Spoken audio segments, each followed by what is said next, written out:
샬롬, 말씀과 함께하는 또 행복한 날입니다. 여러분 오늘도 주님과 함께 기쁘고 즐거운 날 되십시오.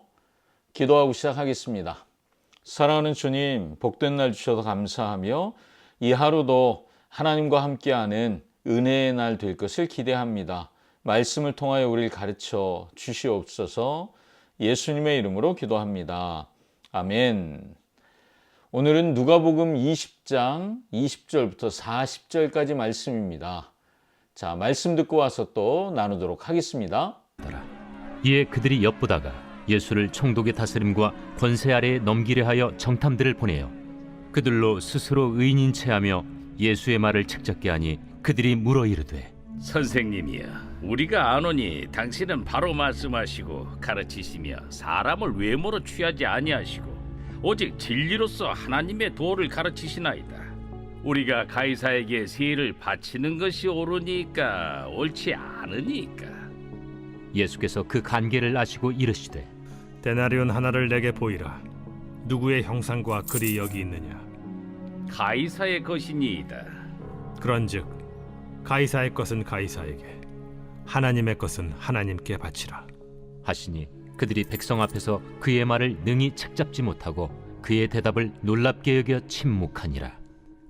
부활이 없다고 주장하는 사두개인 중 어떤 이들이 와서 물어 선생님이여, 모세가 우리에게 써주기를 만일 어떤 사람의 형이 아내를 두고 자식이 없이 죽으면 그 동생이 그 아내를 취하여 형을 위하여 상속제를 세울지니라 하였나이다. 그런데 칠형제가 있었는데 마지가 아내를 취하였다가 자식이 없이 죽고 그 둘째와 셋째가 그를 취하고 일곱이 다 그와 같이 자식이 없이 죽고 그 후에 여자도 죽었나이다. 일곱이 다 그를 아내로 취하였으니 부활 때에 그 중에 누구의 아내가 되리이까?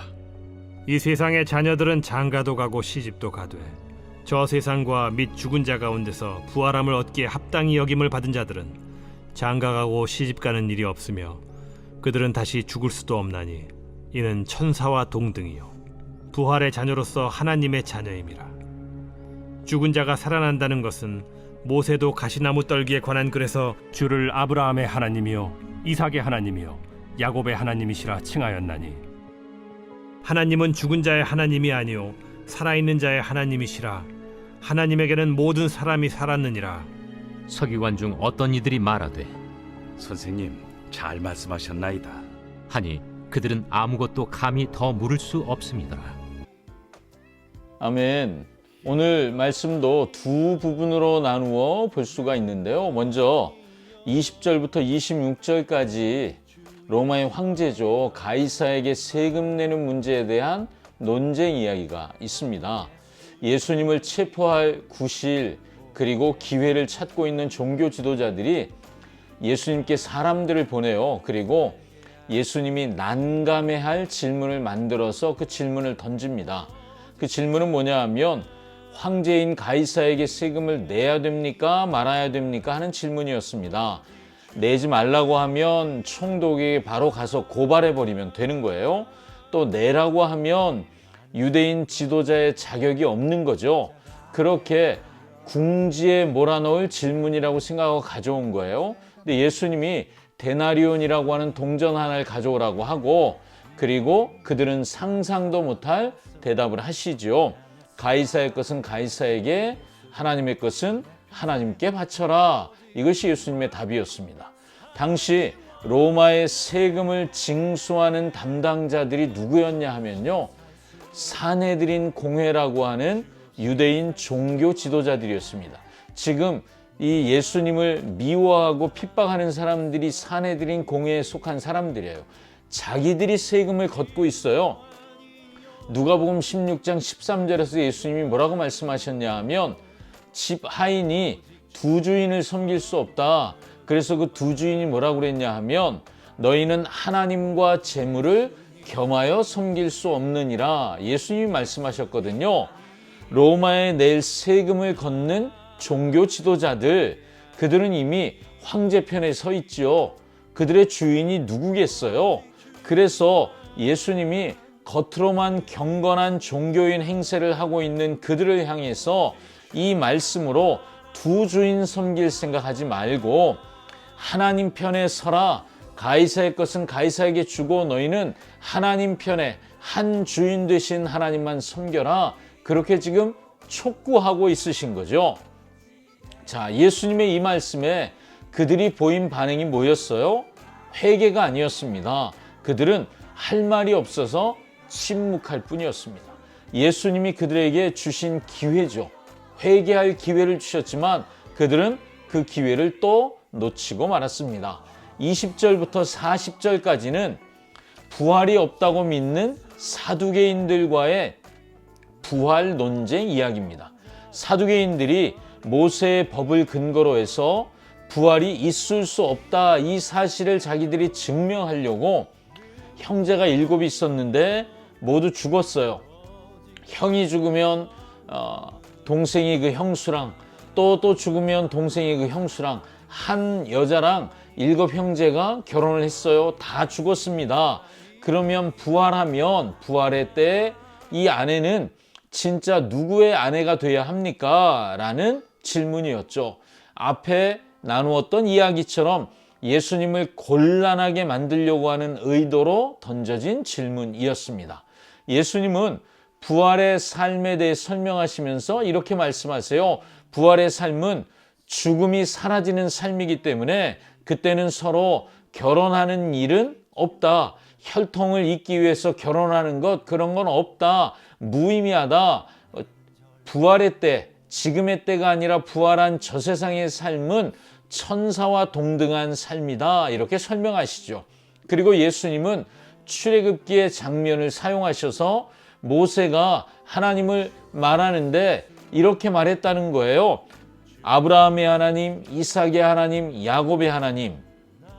그렇게 족장들의 하나님이라고 할 수 있는 것은 그들이 하나님 앞에서 살아있어야 가능한 일이다. 곧 부활한 삶이어야 한다는 것을 말씀하시는 거죠. 그러니까 그리고 더 정확하게 이렇게 말씀하시죠. 하나님은 산자의 하나님이시기 때문에 하나님께는 모든 사람이 살아있다라고 말씀하세요. 부활이 있다고 하시는 거죠. 예수님의 대답이 또한 그들을 침묵하게 했습니다. 하지만 이들도 침묵을 받아들였을 뿐 예수님의 가르침에 그들의 어떤 삶의 그 가르침을 받아들이고 그들의 삶으로 말씀 앞에 반응하지 않습니다. 예수님이 그들에게 주신 기회를 그들도 놓치고 말지요. 우리가 오늘 본문을 묵상하면서 우리가 말씀을 듣는다는 것이 무엇인가를 다시 생각해 보게 돼요.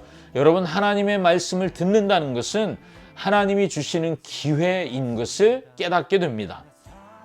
하나님은 우리에게 말씀대로 살 기회를 주시는 것입니다. 그 말씀에 반응하는 사람, 말씀에 반응하는, 어제 주일날, 그제 주일날 우리가 생각했죠. 말씀에 반응하는 사람, 머릿속으로만 고민하고 생각하는 사람이 아니라 삶에서 행동으로 반응하는 사람이 될 기회를 말씀을 듣는 자들에게 주님이 주시는 것이라는 거죠. 우리가 말씀을 묵상하는 이유는 그 기회를 붙잡기 위함입니다. 오늘도 나에게 주시는 말씀 앞에, 주일에 주신 그 말씀 앞에 믿음으로 반응해야 하는 이유가 여기 있죠. 여러분, 오늘도 말씀에 반응하는 하루를 사시기를 축복합니다. 아멘. 기도하겠습니다. 하나님, 종교 지도자들은 예수님을 공격하기 위해서 예수님을 궁지에 빠뜨릴 질문들을 가지고 왔습니다. 예수님은 그 질문에 당황하지 않으시고 진리를 가르쳐 주셨습니다. 그래서 종교 지도자들은 진리를 듣고 돌이키는 반응을 했어야만 했습니다. 하지만 그들은 침묵했을 뿐 그 말씀에 반응하지 않았던 것을 오늘 우리가 본문을 통해 봅니다. 주님, 우리는 말씀에 반응하는 삶을 살기 원합니다. 오늘도 말씀을 듣고 머릿속으로만 생각하지 않고 말씀에 반응하며 하루를 살도록 성령 하나님, 우리 모두를 도와 주시옵소서.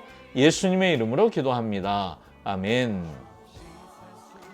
오늘도 말씀과 함께, 그리고 주님과 함께 행복한 날 되십시오. 샬롬. 모서리